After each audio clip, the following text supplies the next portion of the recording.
श्रीमद् भागवत महापुराण स्कंद 9वां अध्याय 7वां। राजा त्रिशंकु और हरिश्चंद्र की कथा। श्री शुकदेव जी कहते हैं, परीक्षित, मैं वर्णन कर चुका हूँ कि मंधाता के पुत्रों में सबसे श्रेष्ठ अम्बरीश थे। उनके दादा युवनाश्व ने उन्हें पुत्र के रूप में स्वीकार कर लिया। उनका पुत्र हुआ यौवनाश्व और यौवनाश्व का हारीत। मंधाता के वंश में ये 3 अवान्तर गोत्रों के प्रवर्तक हुए। नागों ने अपनी बहन नर्मदा का विवाह पुरुकुत्स से कर दिया था। नागराज वासुकी की आज्ञा से नर्मदा अपने पति को रसातल में ले गई।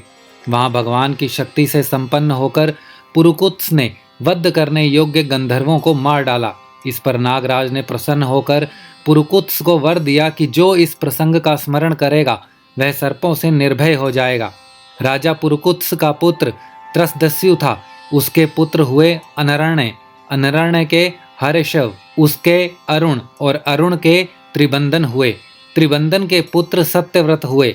यही सत्यव्रत त्रिशंकु के नाम से विख्यात हुए। यद्यपि त्रिशंकु अपने पिता और गुरु के शाप से चंडाल हो गए थे, परंतु विश्वामित्र जी के प्रभाव से वे सशरीर स्वर्ग में चले गए। देवताओं ने उन्हें वहां से ढकेल दिया और वे नीचे को सिर किए हुए गिर पड़े, परंतु विश्वामित्र जी ने अपने तपोबल से उन्हें आकाश में ही स्थित कर दिया। वे अब भी आकाश में लटके हुए दिखते हैं। त्रिशंकु के पुत्र थे हरिश्चंद्र। उनके लिए विश्वामित्र और वशिष्ठ एक दूसरे को शाप देकर पक्षी हो गए और बहुत वर्षों तक लड़ते रहे।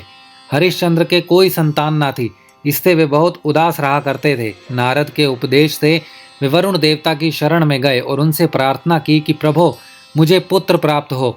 महाराज, यदि मेरे वीर पुत्र होगा तो मैं उसी से आपका यजन करूंगा। वरुण ने कहा, ठीक है। तब वरुण की कृपा से हरिश्चंद्र के रोहित नाम का पुत्र हुआ। पुत्र होते ही वरुण ने आकर कहा, हरिश्चंद्र, तुम्हें पुत्र प्राप्त हो गया, अब इसके द्वारा मेरा यज्ञ करो। हरिश्चंद्र ने कहा, जब आपका यह यज्ञ पशु 10 दिन से अधिक का हो जाएगा तब यज्ञ के योग्य होगा। 10 दिन बीतने पर वरुण ने आकर कहा, अब मेरा यज्ञ करो। हरिश्चंद्र ने कहा, जब आपके यज्ञ पशु के मुंह में दांत निकल आएंगे तब वह यज्ञ के योग्य होगा। दांत उग आने पर वरुण ने कहा, अब इसके दांत निकल आए, मेरा यज्ञ करो। हरिश्चंद्र ने कहा, जब इसके दूध के दांत गिर जाएंगे तब यह यज्ञ के योग्य होगा। दूध के दांत गिर जाने पर वरुण ने कहा, अब इस यज्ञ पशु के दांत गिर गए, मेरा यज्ञ करो। हरिश्चंद्र ने कहा, जब इसके दोबारा दांत आएंगे तब यह पशु यज्ञ के योग्य होगा। दांतों के फिर उग आने पर वरुण ने कहा, अब मेरा यज्ञ करो। हरिश्चंद्र ने कहा, वरुण जी महाराज, क्षत्रिय पशु तब यज्ञ के योग्य होता है जब वह कवच धारण करने लगे।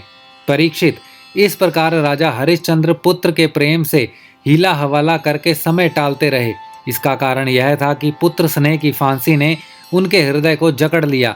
वे जो जो समय बताते वरुण देवता उसी की बाट देखते। जब रोहित को इस बात का पता चला कि पिताजी तो मेरा बलिदान करना चाहते हैं, तब वह अपने प्राणों की रक्षा के लिए हाथ में धनुष लेकर वन में चला गया।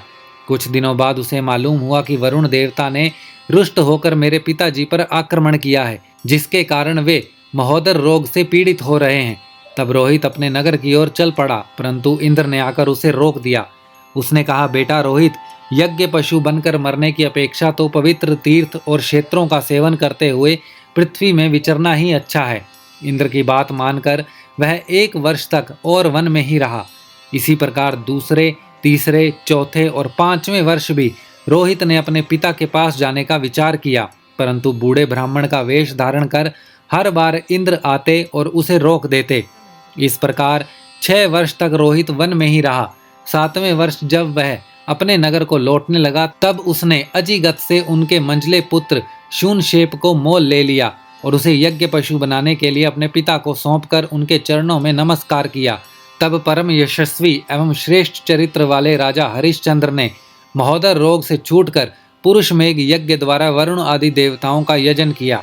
उस यज्ञ में विश्वामित्र जी होता हुए परम यशस्वी जमदग्नि ने अधर्वरयु का काम किया।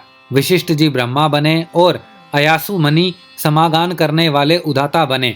उस समय इंद्र ने प्रसन्न होकर हरिश्चंद्र को एक सोने का रथ दिया था।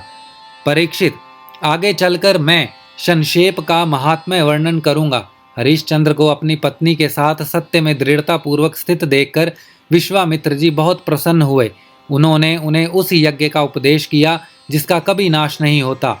उनके अनुसार राजा हरिश्चंद्र ने अपने मन को पृथ्वी में, पृथ्वी को जल में, जल को तेज में, तेज को वायु में और वायु को आकाश में स्थित करके आकाश को अहंकार में लीन कर दिया। फिर अहंकार को मह तत्व में लीन करके उसमें ज्ञान कला का ध्यान किया और उससे अज्ञान को भस्म कर दिया। इसके बाद निर्वाण सुख की अनुभूति से उस ज्ञान कला का भी परित्याग कर दिया और समस्त बंधनों से मुक्त होकर वे अपने उस स्वरूप में स्थित हो गए जो ना तो किसी प्रकार बतलाया जा सकता है और ना उसके संबंध में किसी प्रकार का अनुमान ही किया जा सकता है। श्रीमद् भागवत महापुराण स्कंद 9वां अध्याय 7वां समाप्त।